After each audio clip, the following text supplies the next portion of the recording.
रूसी राष्ट्रपति Vladimir Putin ने यूक्रेन के हालिया हमलों के जवाब में एक सख्त बयान जारी किया है, जिसमें उन्होंने अकल्पनीय प्रतिशोध की चेतावनी दी है। पुतिन ने दावा किया कि रूस के पास ऐसे हथियार हैं जिनके वॉरहेड सूर्य के तापमान तक पहुंच सकते हैं और ये किसी भी लक्ष्य को राख में बदल सकते हैं। यह बयान यूक्रेन द्वारा रूसी क्षेत्रों पर पश्चिमी देशों द्वारा प्रदान किए गए लंबी दूरी के मिसाइलों जैसे कि अटैकम्स और स्टॉर्म शैडो के उपयोग के बाद आया है। पुतिन ने अपने बयान में जोर देकर कहा कि रूस अब जवाबी कार्रवाई के लिए लक्ष्य चुन रहा है और ये लक्ष्य केवल यूक्रेन तक सीमित नहीं हो सकते।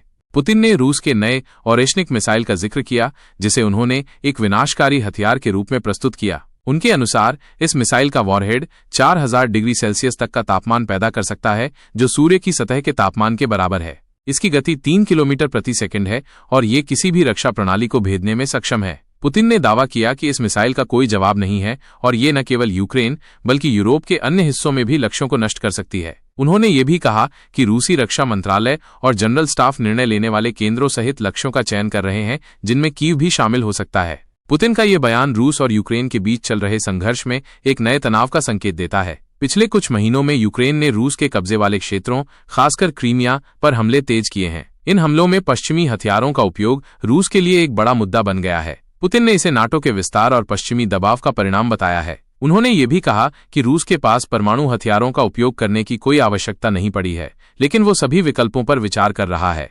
इस बयान ने वैश्विक स्तर पर चिंता बढ़ा दी है। पुतिन की यह टिप्पणी न केवल यूक्रेन बल्कि पश्चिमी देशों के लिए भी एक चेतावनी है। हालांकि अमेरिकी और यूक्रेनी अधिकारियों ने कहा है कि ओरेश्निक मिसाइल में कोई नई तकनीक नहीं है। ये रूस की मौजूदा RS-26 रुबेज मिसाइल पर आधारित है और इसका वॉरहेड अन्य रूसी मिसाइलों की तुलना में कम शक्तिशाली है। फिर भी पुतिन का ये दावा रूस के मनोवैज्ञानिक युद्ध का हिस्सा माना जा रहा है, जिसका उद्देश्य यूक्रेन और पश्चिम को डराना है।